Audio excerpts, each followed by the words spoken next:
Hello everyone, and welcome to the channel, Sola Stories. I am 65 years old, and I went to the city to live with my son for my retirement. Every night, at 3 in the morning, he would take a shower. One time, my curiosity got the better of me, and I peeked. The scene in the bathroom terrified me so much that I moved into a retirement community the very next day. In the small town where I had lived my entire life, the late autumn wind carried the dry chill of early winter, piercing sharply into every corner of the house.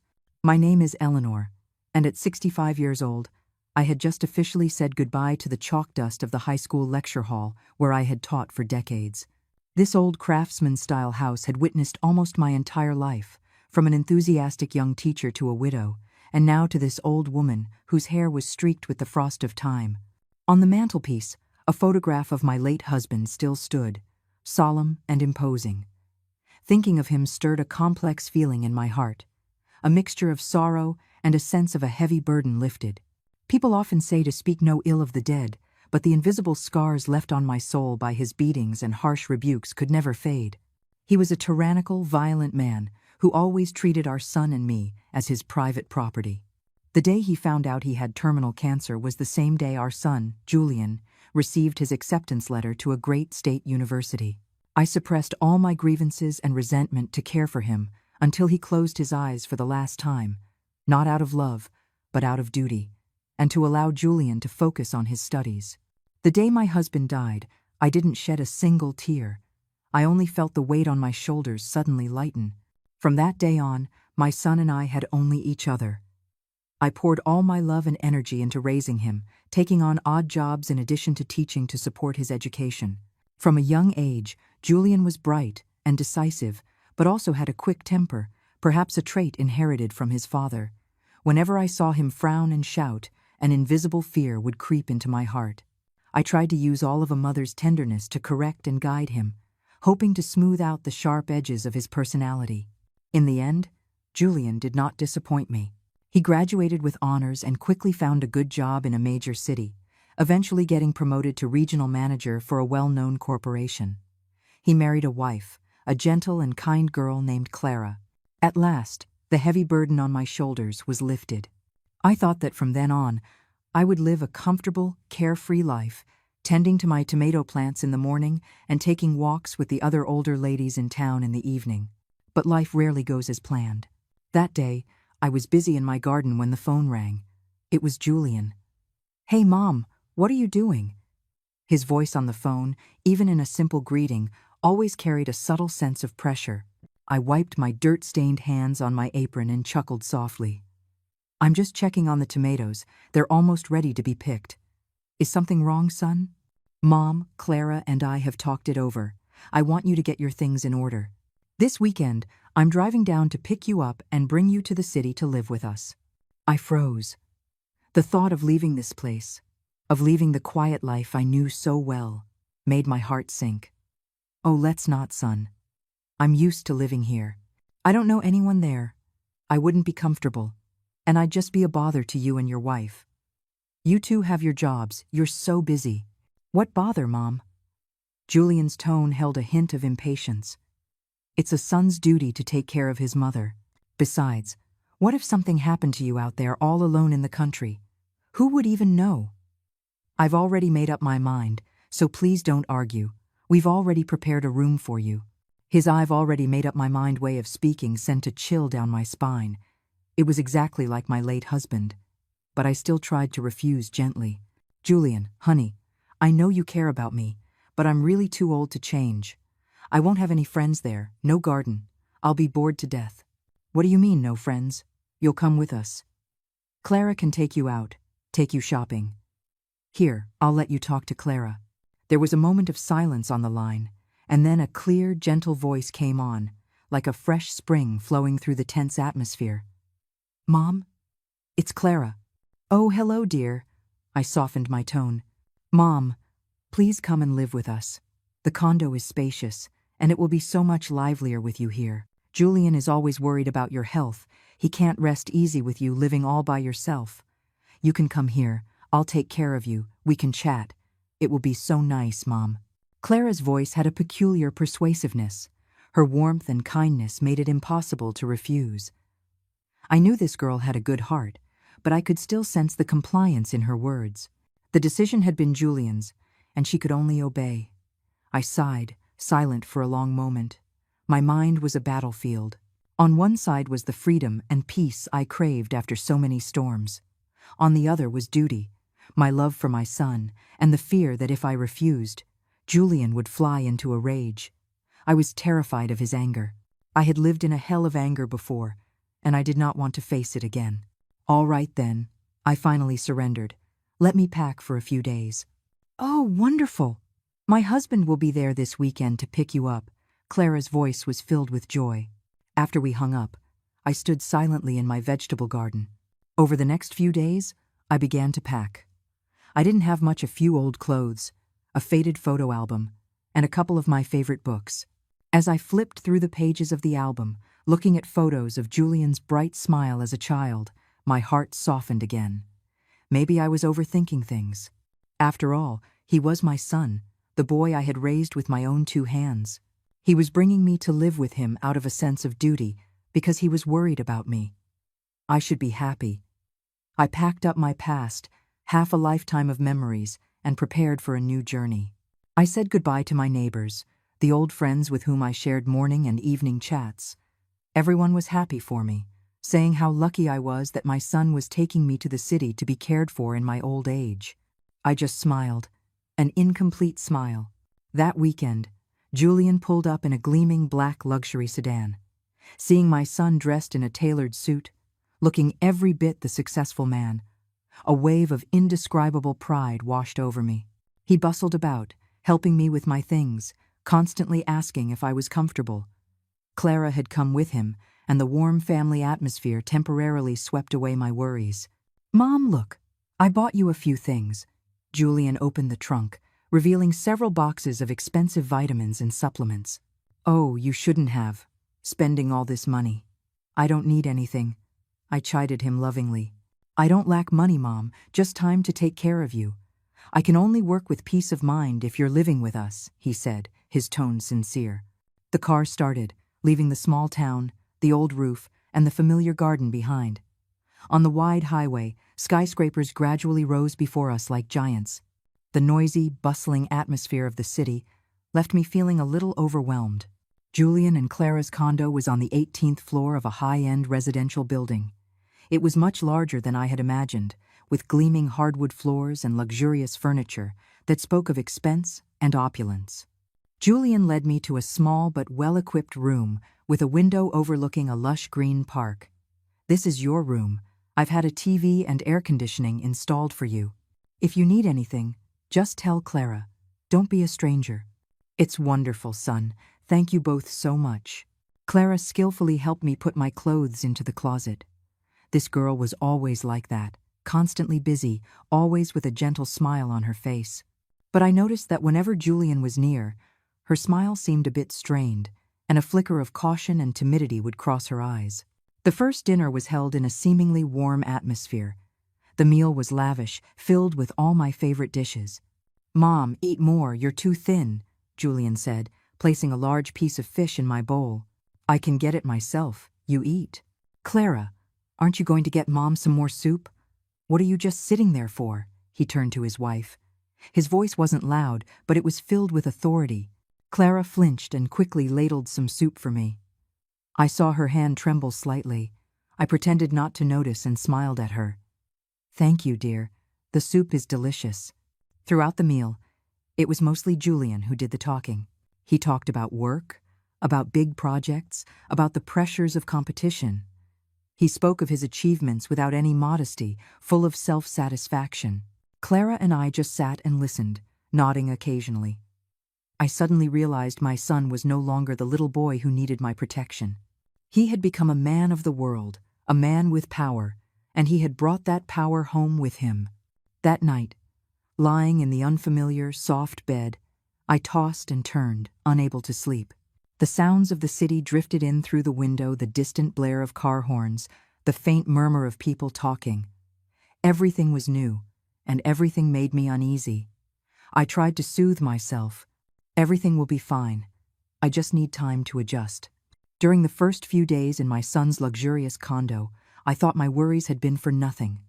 The new life wasn't as oppressive as I had imagined. On the contrary, it was filled with what seemed like sincere care. In the mornings, after Julian left for work, Clara would often accompany me to the farmer's market.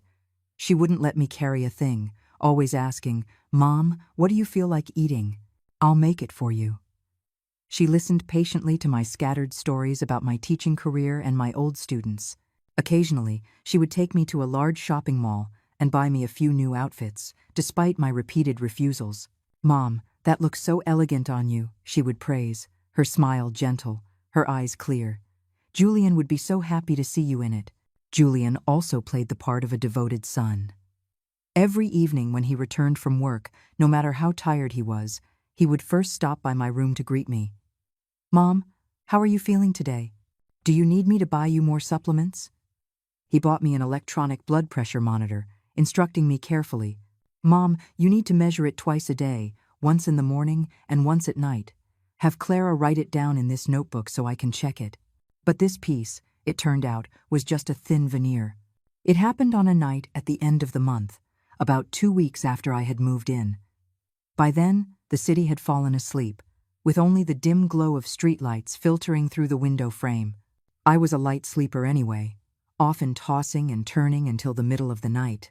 When the clock on the wall struck 3 dry chimes, I was suddenly jolted awake by a sound that was familiar, yet occurring at a most unusual time.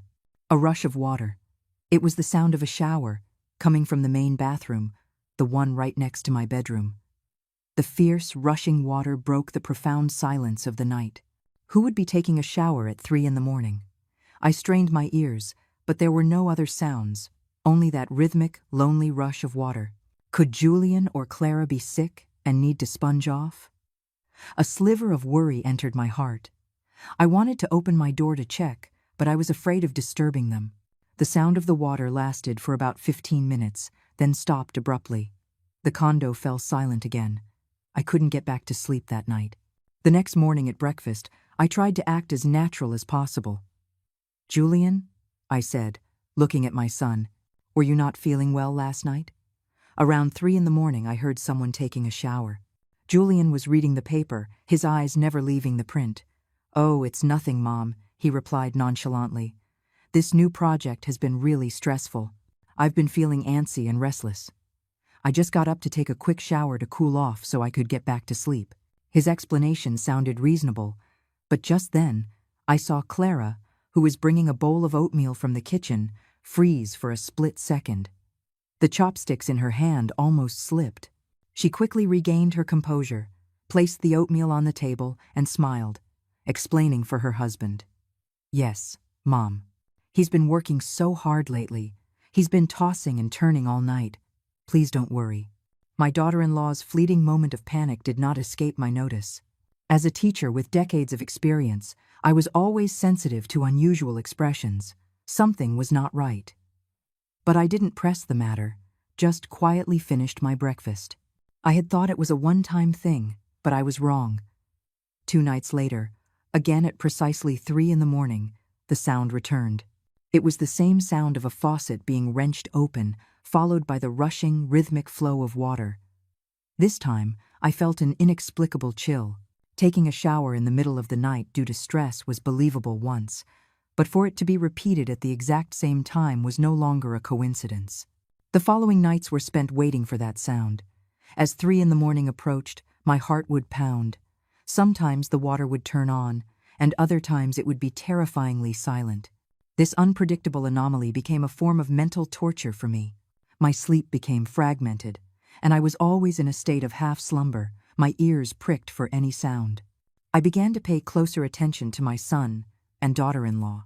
During the day, Julian went to work as usual, acting normally, but I could occasionally see traces of exhaustion and irritability in his eyes. He was quicker to anger over small things. I tried to gently probe my daughter-in-law. "Clara, is something wrong? You haven't been looking well lately. Has Julian done anything to you?" She jumped, startled, and quickly waved her hands, avoiding my gaze. "No, nothing, Mom." I'm probably just not sleeping well. Julian is very good to me. Her words and her expression were in complete contradiction. I knew she was hiding something. A vague fear began to form in my mind, a fear connected to Julian and to those 3 in the morning showers. I couldn't bear it any longer and decided I had to have a frank talk with my son again. I chose a time after Clara had put the baby to bed, when it was just the 2 of us in the living room. "Julian, sit down. I need to talk to you," I said, gently patting the sofa beside me. He seemed surprised by my seriousness, but sat down. "What is it, Mom?" I took a deep breath, trying to keep my voice steady. "Son, listen to me. I know you're under a lot of stress at work, but you cannot continue this habit of showering at 3 in the morning. I've looked it up, and that's the time of night when the body's energy is at its lowest, and the temperature is coldest.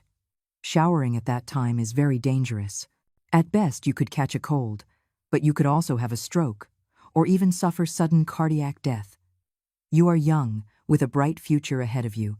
You have to learn to take care of your body." I said it all in one breath, filled with all of a mother's worry. I thought he would listen, or at least explain in more detail. But he didn't. Julian's face darkened, his usual patience vanished, replaced by undisguised irritation. "Mom, enjoy your retirement and stop meddling in my affairs." The door to his bedroom slammed shut with a bang, a final, definitive declaration that cut off all my attempts to show concern. Julian's cold rejection and the slamming door were like a bucket of ice water thrown in my face. From that day on, the atmosphere in the house was as heavy as lead. Julian barely spoke to me, avoiding my gaze and treating me like I was invisible. It was at that moment, when my focus shifted from the strange nightly sounds, that I began to pay closer attention to the other person in this silent tragedy, my daughter-in-law, Clara. One afternoon, we were chopping vegetables together in the kitchen. As Clara reached for a basket in an upper cabinet, the sleeve of her soft, 3/4 sleeve blouse slid down, revealing her fair wrist. And what I saw was a patch of purple and blue, mixed with faint yellow, clearly imprinted on her delicate skin. The shape of the bruise was odd, not like a normal bump, but more like the mark left by 5 fingers gripping with immense force. My heart skipped a beat. A feeling so familiar it was horrifying washed over me. I quickly grabbed her hand, my voice unable to hide my alarm. "My goodness, Clara, your wrist. What happened to your wrist?" Clara jumped as if she'd been electrocuted, yanking her hand back and hastily pulling down her sleeve to cover it. She was clearly flustered, her eyes darting around as if searching for an escape. It's nothing, Mom," she stammered. "Yesterday I was in a hurry and accidentally bumped into the corner of my desk. My skin is just thin. It bruises easily." She kept her head down, unable to look me in the eye. A clumsy lie. I had lived for nearly 70 years. As a former victim of domestic violence, I knew all too well the difference between a bruise from a fall and a bruise from being gripped. The marks on her wrist were the signature of an angry hand. My heart tightened.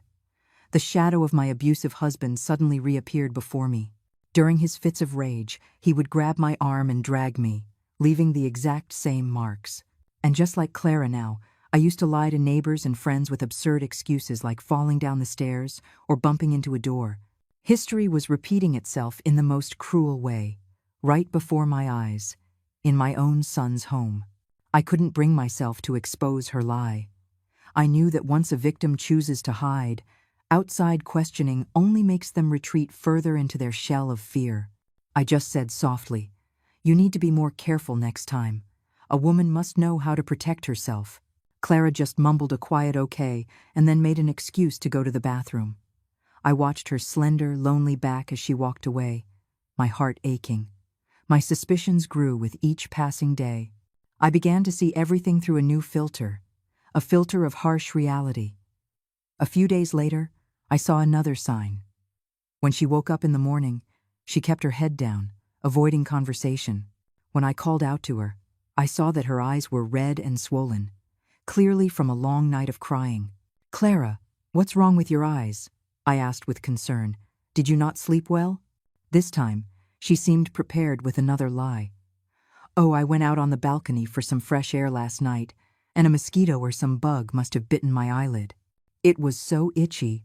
I rubbed it, and that's why it's swollen, Mom. A bug. On the 18th floor of a condo with screens on every window. The lies were becoming more and more ridiculous. And then there was the sound of the shower at 3 in the morning. The memory took me back again. After every beating, after every torment, my husband had a strange habit. He would go into the bathroom and rinse himself with cold water for a long time, as if trying to wash away his sin, to wash away the rage that had just erupted, as if the water could cleanse him of his inner demons, allowing him to wake up the next morning as if nothing had happened. The sound of water from the bathroom. This time, I didn't stay in bed. My heart was pounding so violently I could hear it in my ears.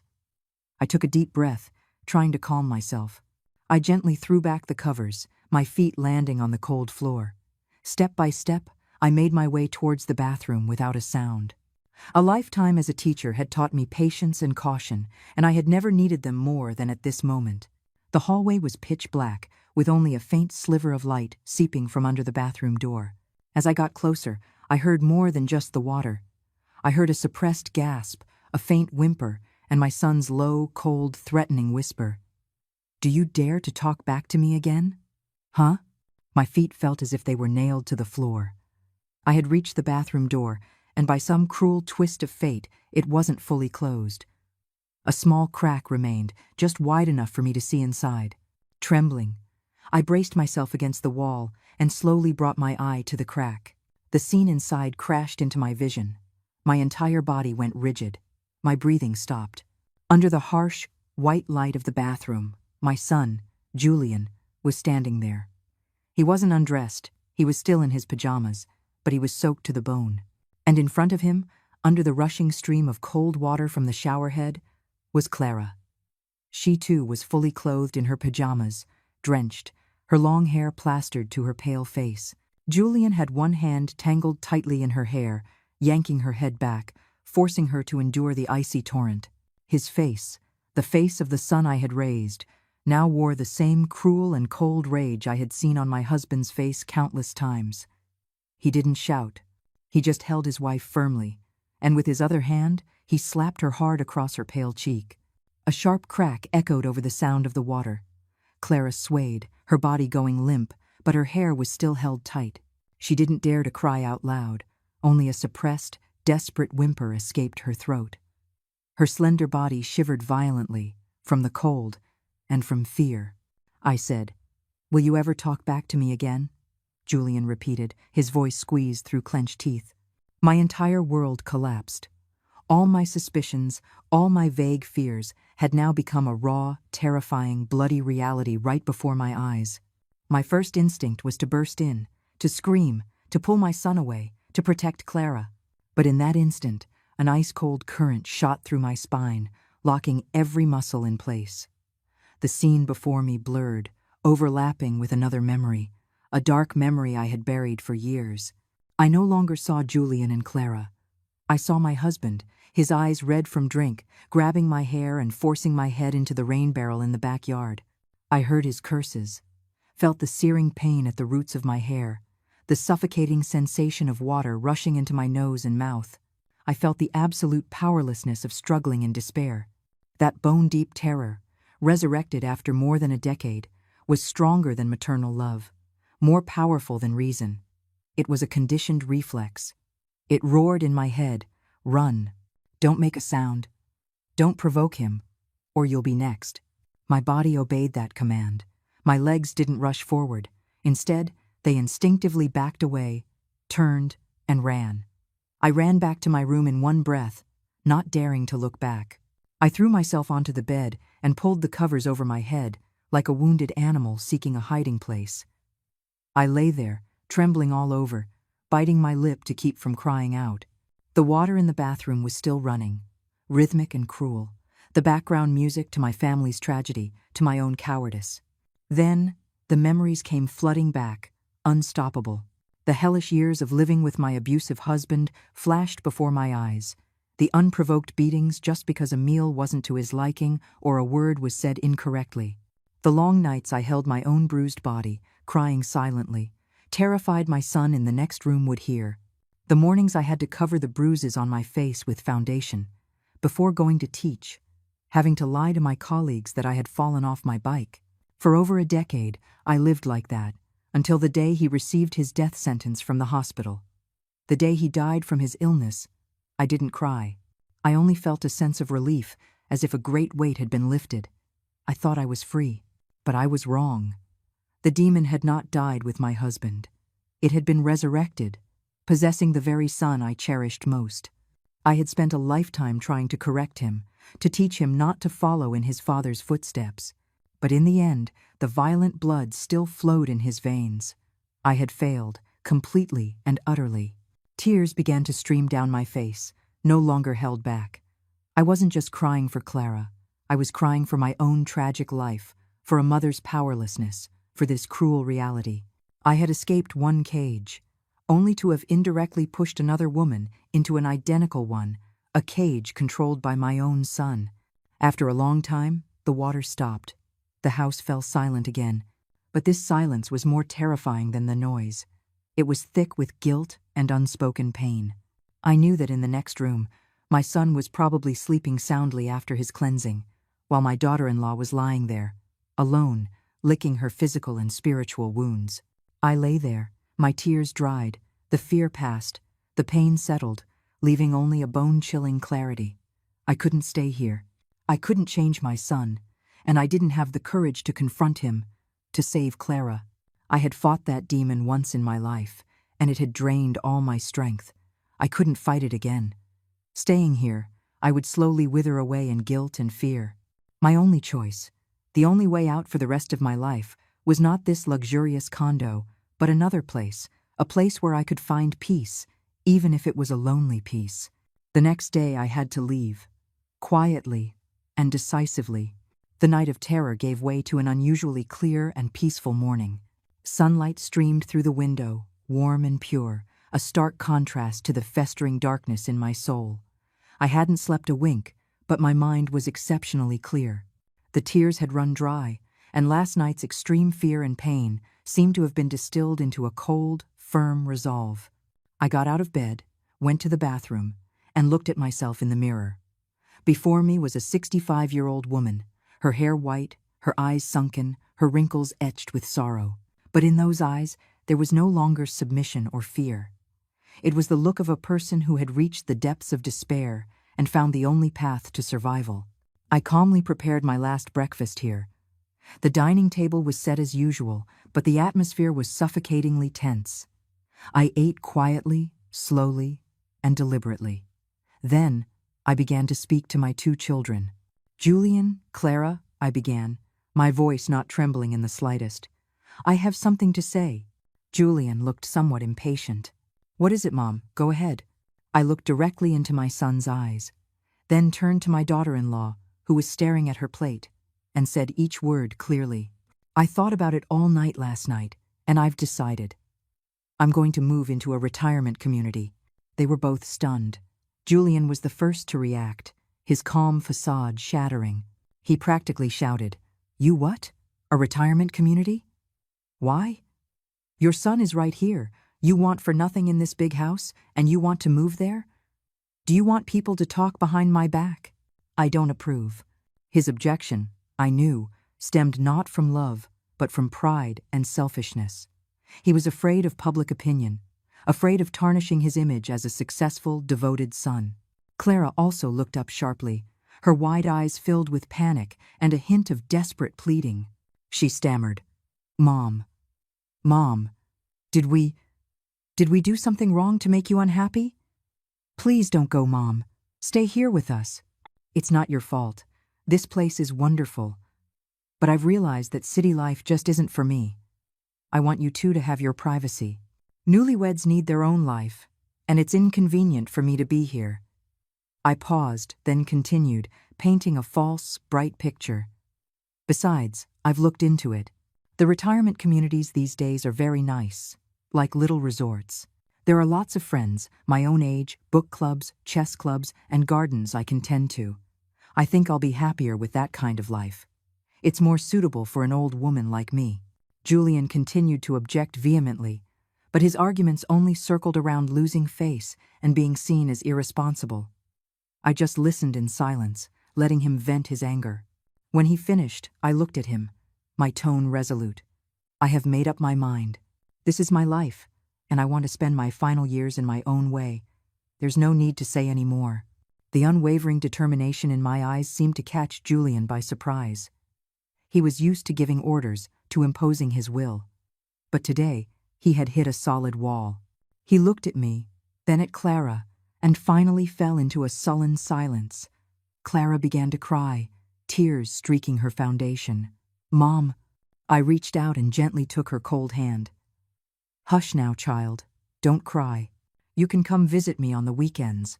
That will be enough for me." That morning, I packed my own bags. It was just a few clothes and books, the same as when I arrived. Julian had already called and arranged for a room at a high-end retirement community on the outskirts of the city, perhaps to assuage his own guilt and to save face. As I walked to the door with my suitcase, I took one last look at the condo, a place of luxury and beauty, yet so cold and full of pain. I looked at my son, the child in whom I had placed all my hopes, now just a shell with a corrupted soul, which filled me with a deep, unknowable sadness. I looked at my daughter-in-law, frail and pale, hiding by the door, her eyes filled with despair. Life in the retirement community was so peaceful it felt almost unreal. There were no harsh words, no slamming doors, and most importantly, no sound of a rushing shower at 3 a.m. Every day passed in a predictable rhythm. Morning exercises, breakfast with new friends, reading in the library, and afternoon walks in the sun-drenched garden. I had found the physical safety I sought, but my soul was not at peace. Every time I closed my eyes at night, the image of Clara's drenched hair, her pale face, and her desperate eyes would flash in my mind, tormenting me. The sharp sound of my son's hand hitting his wife's face still echoed in my ears. The peace I had found here was bought with my daughter-in-law's suffering, which turned this place into a prison of guilt. I had saved myself, but I had abandoned another soul who was slowly sinking into hell. One afternoon, as I was sitting quietly on a stone bench in the garden, a familiar voice called out, "Excuse me, are you Eleanor, the English teacher?" I looked up and immediately recognized Margaret, a former colleague of mine who had retired a few years before me. She hadn't changed much, still with the same warm smile and bright eyes. This unexpected reunion eased some of my loneliness. We eagerly asked about each other's health, talked about our children, and reminisced about the old days. Just then, a young woman with a delicate face, but a deep sadness in her eyes walked over. "Mom, I brought you some fruit. This is my daughter Leah," Margaret introduced her. "Leah, say hello to Mrs. Eleanor." Looking at Leah, for a moment, I saw a reflection of Clara in her. The same submissive demeanor, the same forced smile trying to hide an inner exhaustion. After Leah said hello and left, Margaret sighed, watching her daughters retreating back with a look of heartache. Seeing my expression, Margaret seemed to guess something. "Eleanor, you look like you have a lot on your mind. Even here, you can't find peace, can you?" Her words were like a key, unlocking the emotional floodgates I had kept tightly shut. Guilt, fear, and a sense of sin all came pouring out. I told her everything, holding nothing back. I told her about my successful but brutal son, my pitiful daughter-in-law, the horrifying scene behind the bathroom door, and my own cowardice. Margaret just listened quietly. When I finished, there was no blame in her eyes, only compassion as she took my hand and patted it gently. "You've been through too much," she said, her voice full of sympathy. "Hearing your story reminds me of what happened with my Leah." Then, she began to tell me her daughter's story. Leah had also been in an abusive marriage. Her husband was an educated, seemingly gentle man, but he was a monster in private. "At first, I was just as clueless, my friend," Margaret said, shaking her head with regret. "I used to tell her, 'Honey, as a wife, you have to be patient with your husband. That's how you keep a family together.' I thought her patience would change him, but I was wrong, so terribly wrong." She explained that Leah's submissiveness only made her son-in-law more aggressive, progressing from verbal abuse to pushing and shoving, and then to full-blown beatings. One day, Margaret's voice broke. She came home with a black eye, but what froze me wasn't the bruise, it was her eyes. Her eyes then, my friend. They were no longer sad, no longer in pain. They were empty. They were the eyes of someone whose spirit had died. In that moment, I knew I couldn't keep being wrong. Tears streamed down her face. I cried, and I apologized to my daughter. I told her she had to get a divorce, that she had to escape that hell, no matter the cost. Leah's divorce was incredibly difficult. The husband constantly threatened her, terrorized her emotionally, saying he would ruin her family's reputation if she left him. But this time, with her mother by her side, Leah found her strength. Together they hired a lawyer, gathered evidence, and fought a grueling court battle. In the end, Leah was free. After hearing Margaret's story, I could only sit in silence. The parallels between Leah and Clara were heartbreakingly similar. Margaret looked me straight in the eye, her voice both sympathetic and powerfully motivating. "Eleanor, your daughter-in-law is likely in the same place my daughter was. Even though you are his mother, the one who carried him for 9 months, your daughter-in-law is someone else's child. She was loved and cherished by her own parents. Imagine how their hearts would break if they knew your son was abusing her like this. What parent in the world doesn't ache for their own child?" Every word from Margaret was like a knife in my heart. "I know, Margaret, I know all of it," I gasped. But maybe because of my own past, because I went through it myself, it left such a deep scar. I'm still so scared. The nightmare is still so vivid, like it happened yesterday. "I understand." Margaret squeezed my hand tighter. "And it's precisely because you know that pain better than anyone that you cannot let it continue." She looked at me, her gaze serious. "So, as the mother of a son who is abusing his wife, and as a woman who was once a victim herself, if you can no longer persuade your son, then you must help your daughter-in-law. Help her escape that hellish marriage. Help her get out."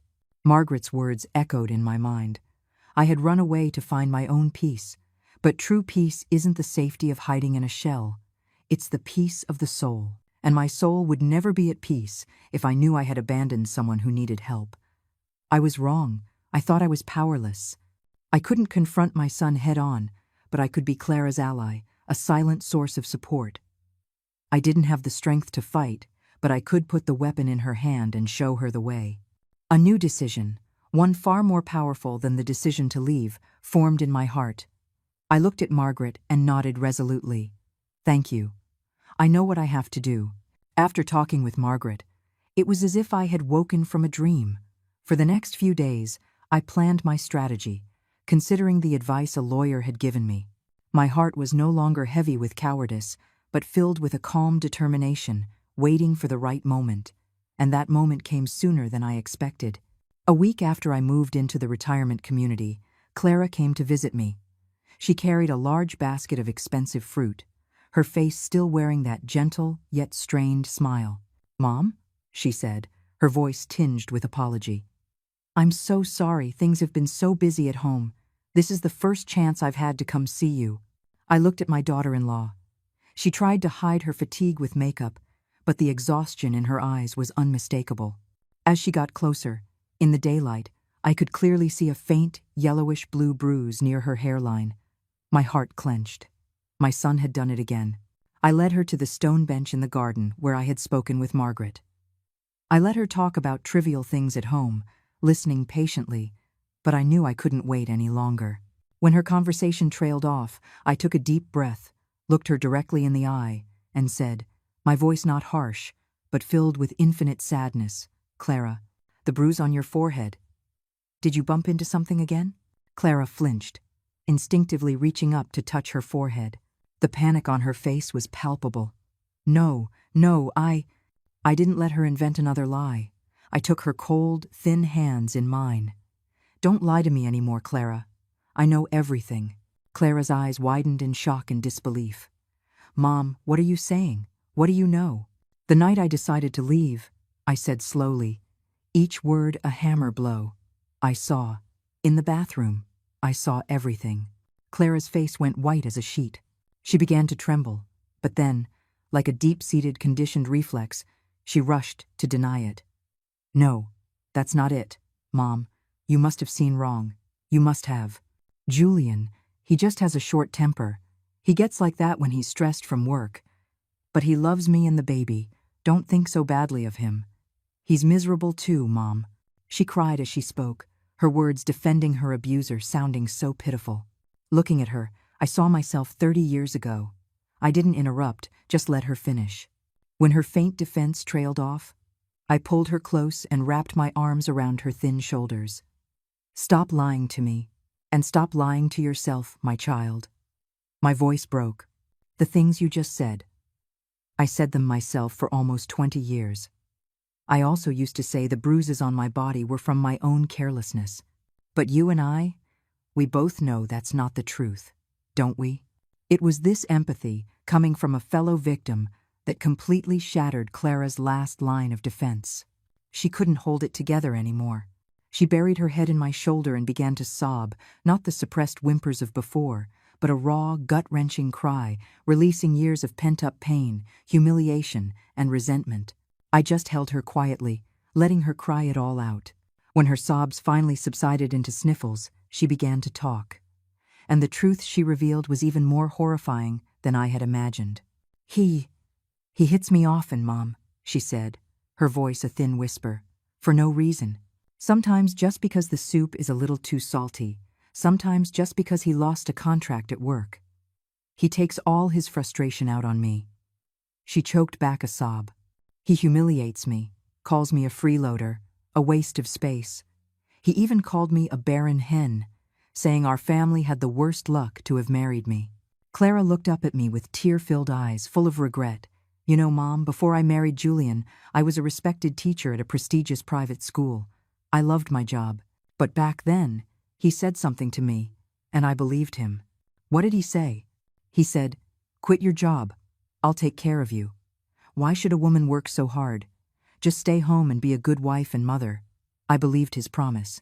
I gave up my career, my dreams, and dedicated myself to this family. But I never imagined that "I'll take care of you" was actually a life sentence, turning me into a dependent with no voice, someone he could trample on at will.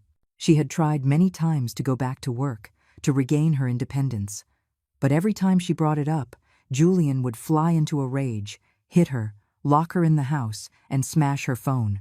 She was completely isolated. Then why? Why didn't you divorce him? I asked the question to which I already knew the answer. Clara shook her head in despair. I've thought about it so many times, Mom.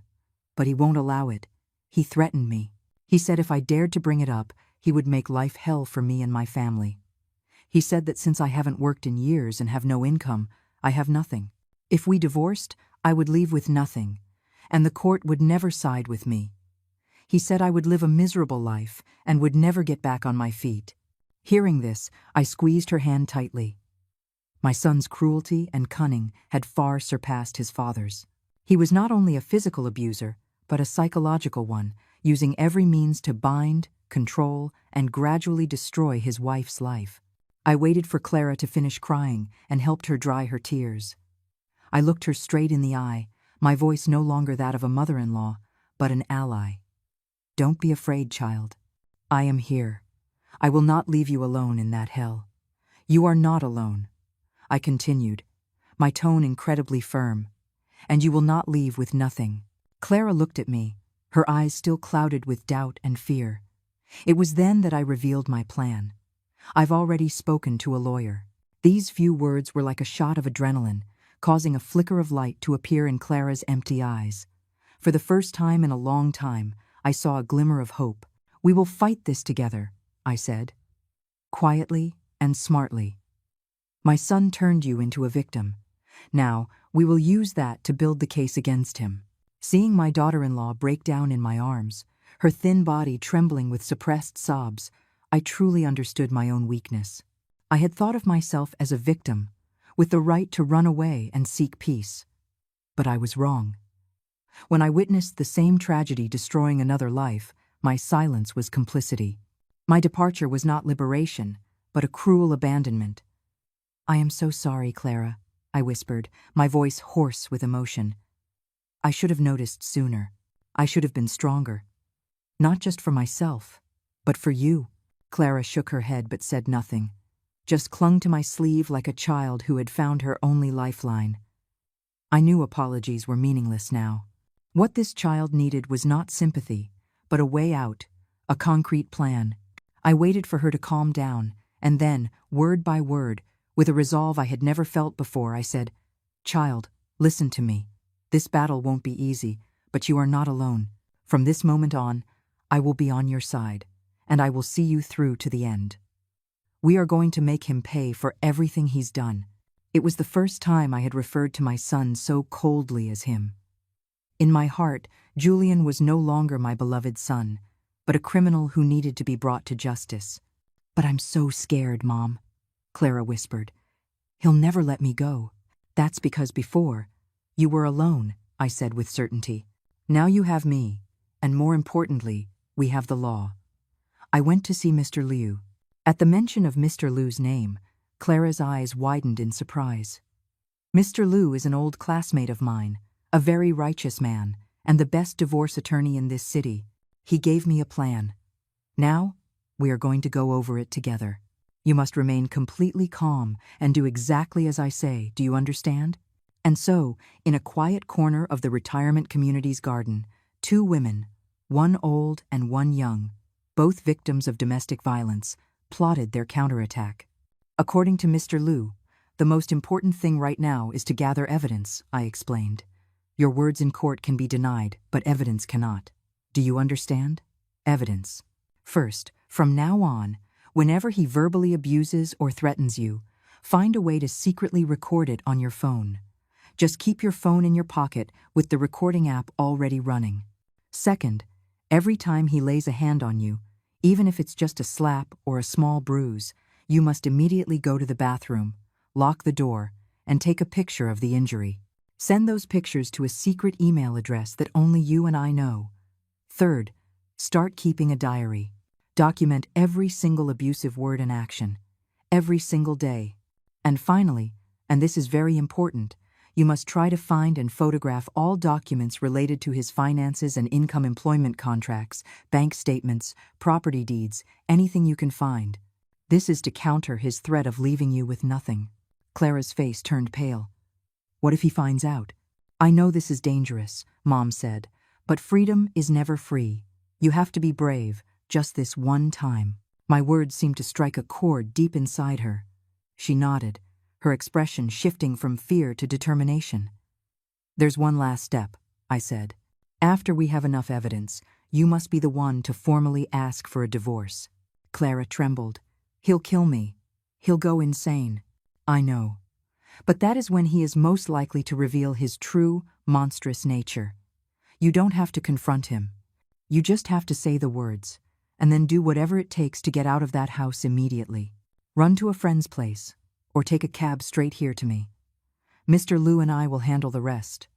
We will use his rage against him in court." That afternoon when Clara left, she still looked afraid, but she was no longer desperate. There was purpose in her step, a plan in her eyes. She was transforming from a passive victim into a reluctant warrior, returning to the lion's den to gather weapons for the final battle of her life. The following days were the longest of my life. I lived in a state of constant anxiety, my phone always in my hand.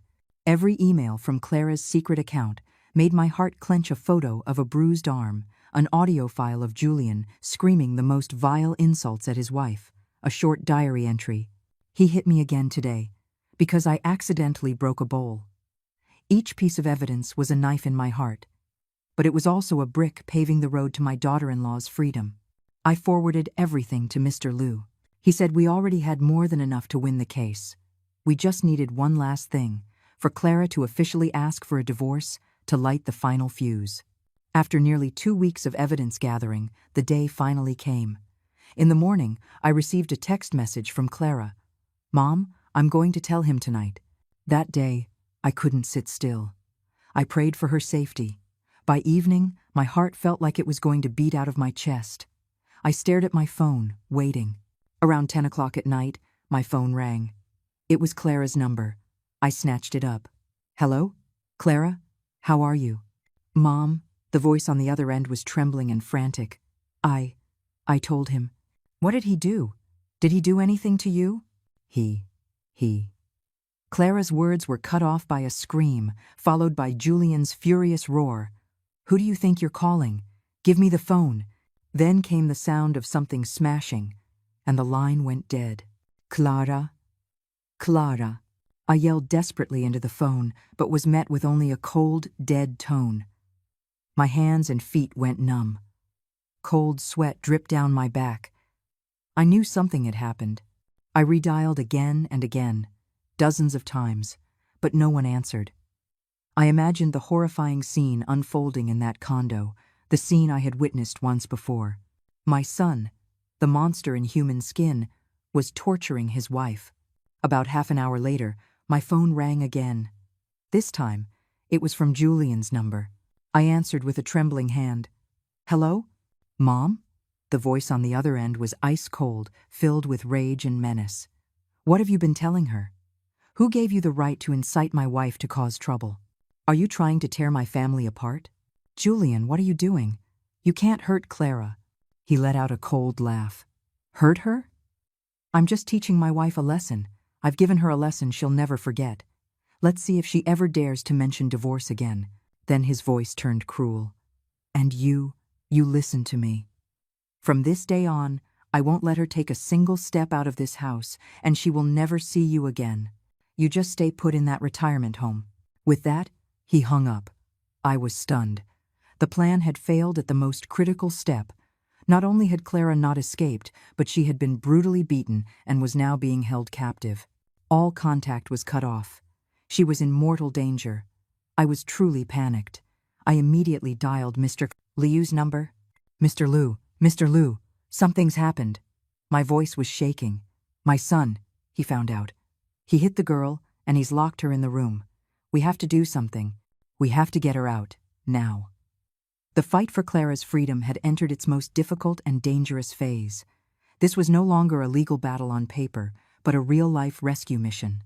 After that terrifying phone call with Julian, Mr. Liu and I took immediate action. We reported him to the police for domestic violence and unlawful imprisonment.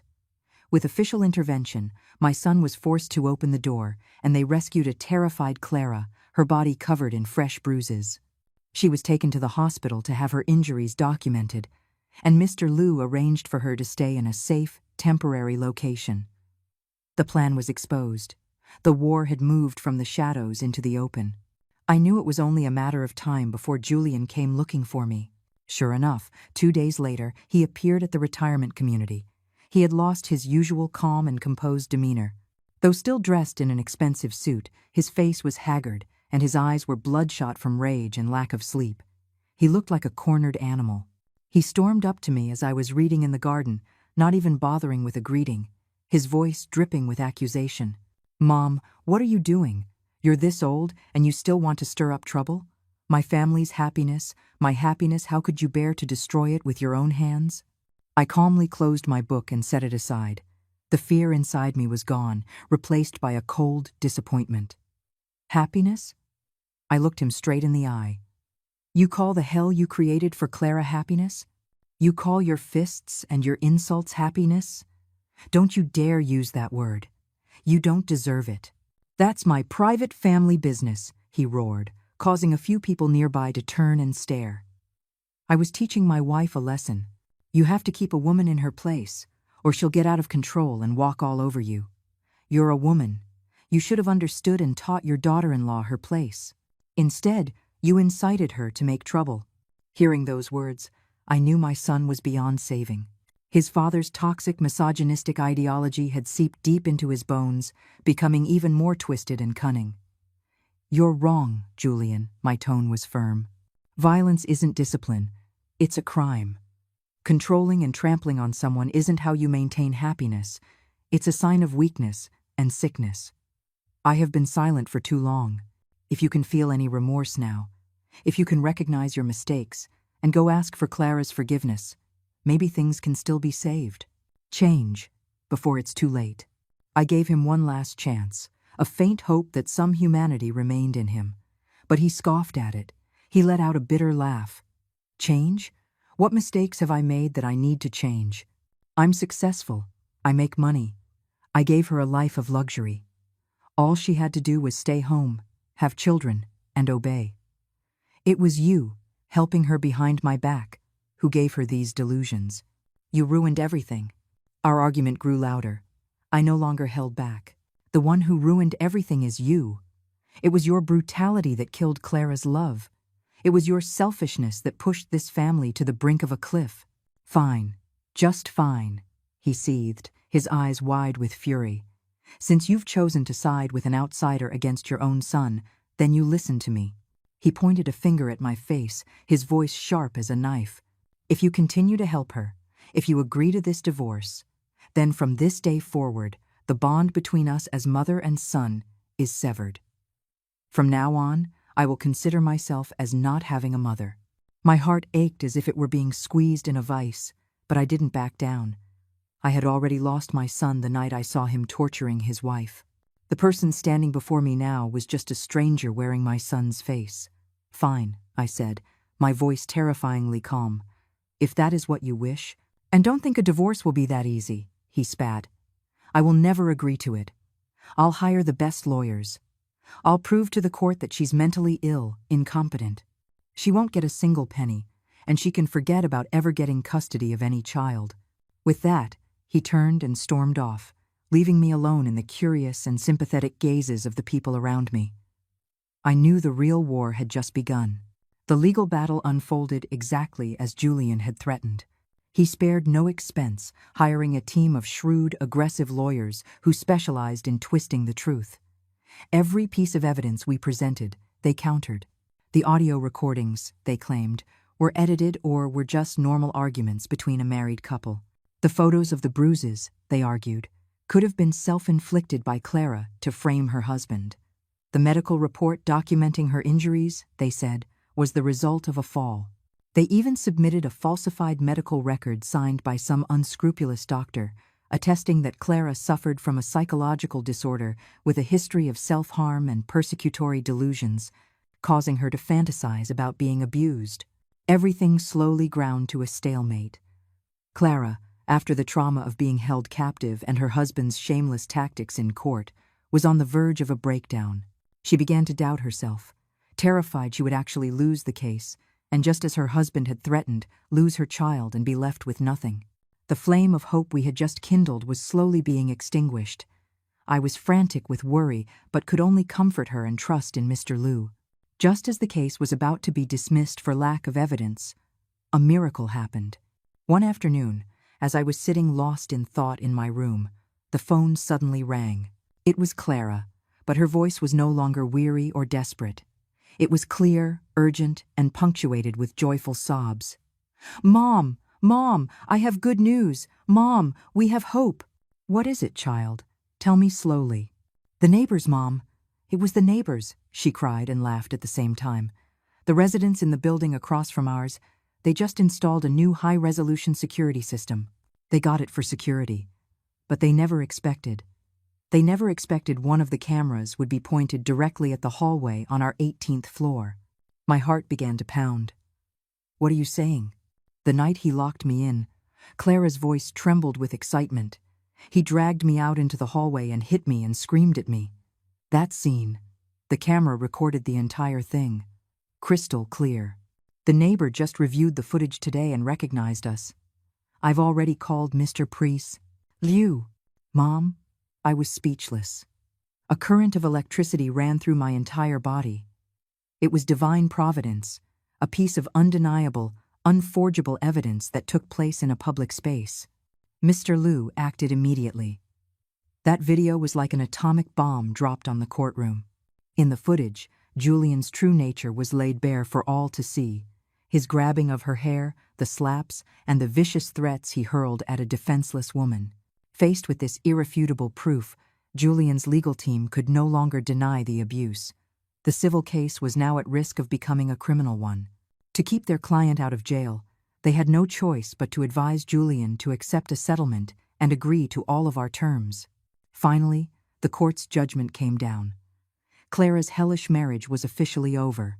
Not only did she receive half of their shared assets, but based on the proven physical and psychological damages, she was also awarded a very significant sum in compensation. The day she received the divorce decree, Clara cried, but they were tears of liberation. Clara's life had turned a new page. With the assets and compensation she received, she bought a small, elegant condo in another part of the city and personally decorated it to be a real home.